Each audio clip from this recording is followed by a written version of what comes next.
throne. I'm not scared to be seen. I make no apologies. This is me.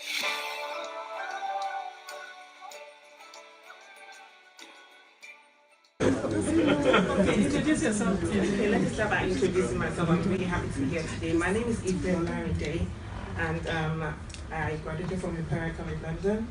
And I'm so happy to be here tonight to be able to ask you these questions. The first question I would like to ask you is that as an aspiring political leader, we have the problem of godfatherism. What? Godfatherism. Godfatherism in Nigeria. And sometimes it's very hard to penetrate the system. As young political leaders, how can we ensure that we penetrate the system to be able to also participate in leadership? I wouldn't say take over power, but most importantly, participate. I would also like to say that we know that you created a new crop of generational leaders in Africa, talking about like Okonjo Iweala and the rest of them. But currently, I do not see that happening with them. So they're not being able to actually do the same for the next generation. Why is that? And then lastly, political leaders, as political leaders, how can we ensure that we don't keep, bringing in the same people who are not performing? Not performing leaders, how do we ensure that we get past non-performing leaders? Thank you very much. Thank you. Sorry, I have to. I'll take only one of you. Decide amongst yourselves. My name is Monica Aliabu. I just wanted to ask about how do you personally keep yourself motivated? Personally keep yourself motivated in this motivate yourself. Keep yourself motivated.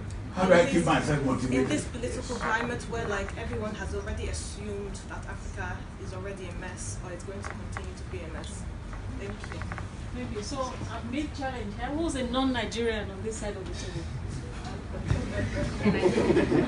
Non-Nigerian. No, I'm not Nigerian. Good evening, sir. My name is Iris Museru. I'm Botswana. I am staff at King's and I'm also a PhD student. Mine is going to be really short. My question is, I want to know what you are doing now to motivate young people, to mentor them and to ensure that they think about being part of leadership, or they consider leadership as something that they'd like to take out.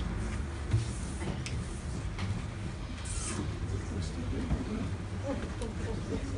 Now,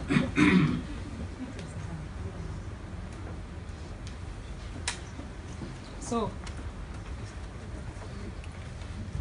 will you respond to that set, sir? Yes, I am. Is there a non-Nigerian on this side of the room? Eh? now what is yes. Is your prejudice against Nigeria? No, we don't want it to seem like Nigerians are monopolizing the. So, just a quick question. With regards, Say who you are. my name's Zoe. I'm an ART student, masters. With regards to being a soldier and a military leader before you entered the sort of governmental zone, what qualities and characteristics did you learn as a soldier that you implemented as a politician? Mr. President, she is. Are you already in the? I'm a British Army officer. Will be an officer. Very good.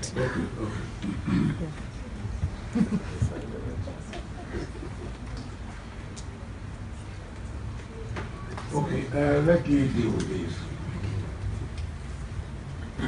What are you known by? And what do you know yourself by?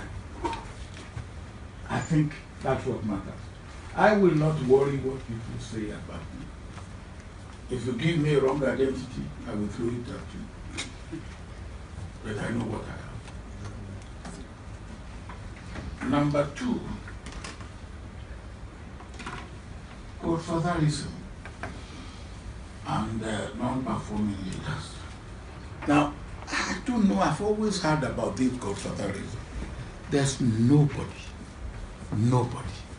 who gets into a particular position without having somebody helping him. Nobody who gets into a particular position without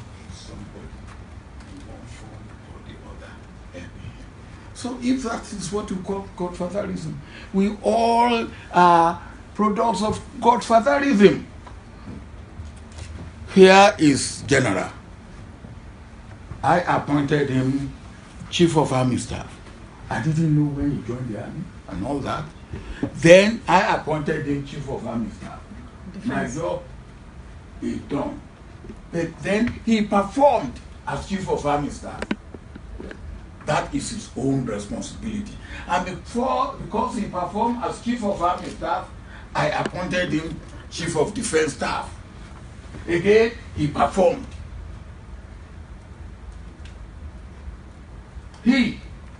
I chucked him out of the army. Because when I took over, all those who have benefited from coups, I don't want us to perpetuate coups. So I got 93 of them, I got them out of the army. Because he got out of the army that time, he became a governor. And I have hand in him becoming a governor. Godfatherism, if you like. Now, so this idea of godfatherism, where do you have anybody becoming something who is not recommended by somebody or appointed by somebody or seen by somebody? Now, don't let anybody fool you. There's godfatherism everywhere. Now, what I will not accept, and you should not accept, is somebody saying, because I contributed to you becoming governor, then every month you should be giving me something. And I believe that there's something like that going on. That must not be allowed. Okay, non-performing leaders. You see, the beauty of democracy is also what is not so good about it. I keep saying, you see, democracy, it does not give job to the best man. It gives job to the chosen man.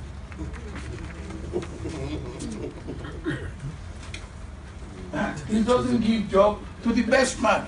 Because if you are going to be a lecturer here, you will come for interview. You will apply. They will take, but who, before which panel does a governor go? You vote for him. Without meaning to embarrass Mrs. Fayemi, I believe that Governor Fayemi was kicked out of office the time he should not have been kicked out of office. Don't tell him that.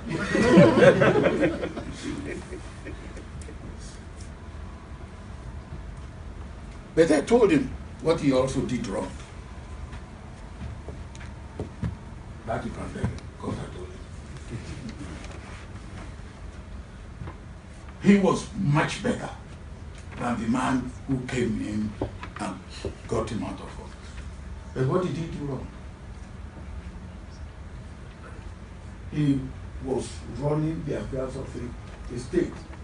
There are three major groups of people in that state: farmers, teachers, and civil servants. Any other group? No.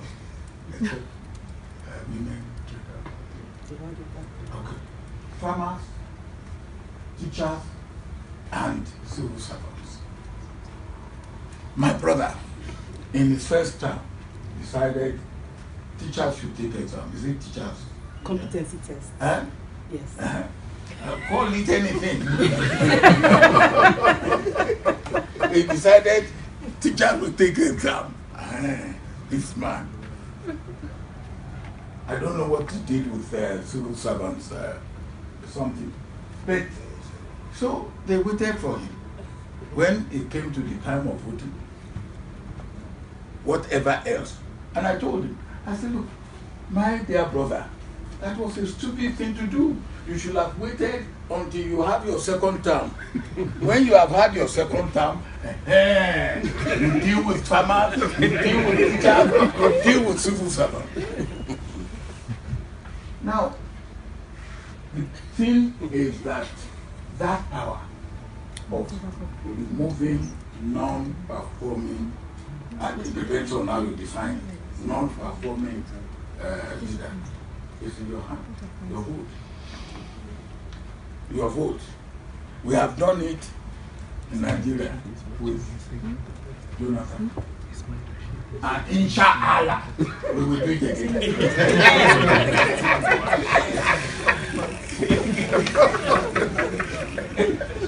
All right. Self-motivation.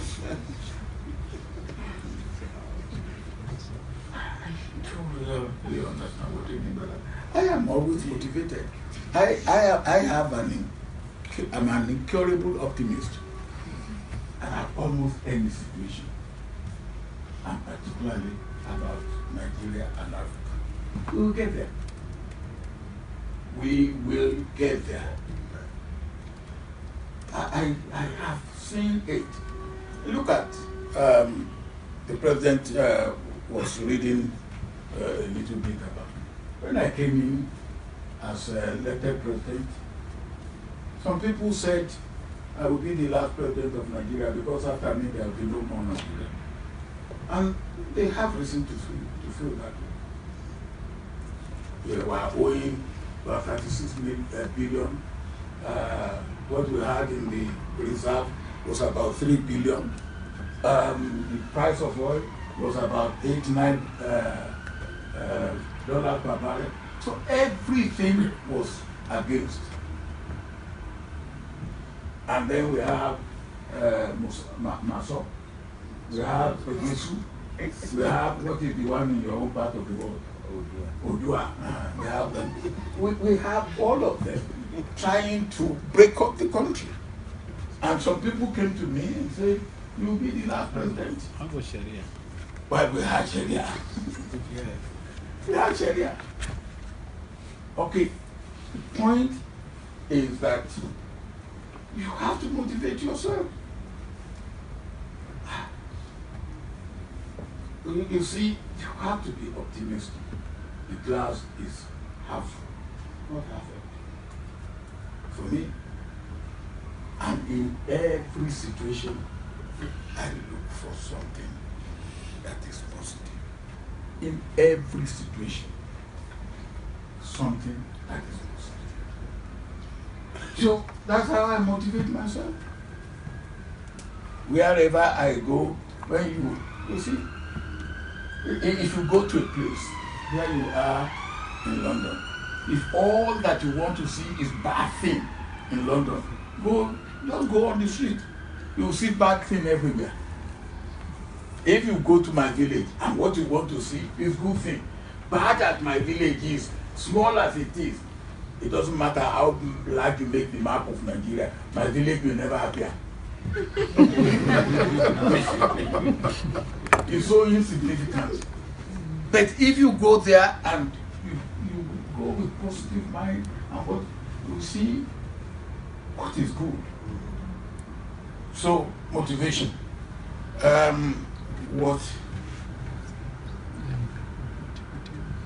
Oh.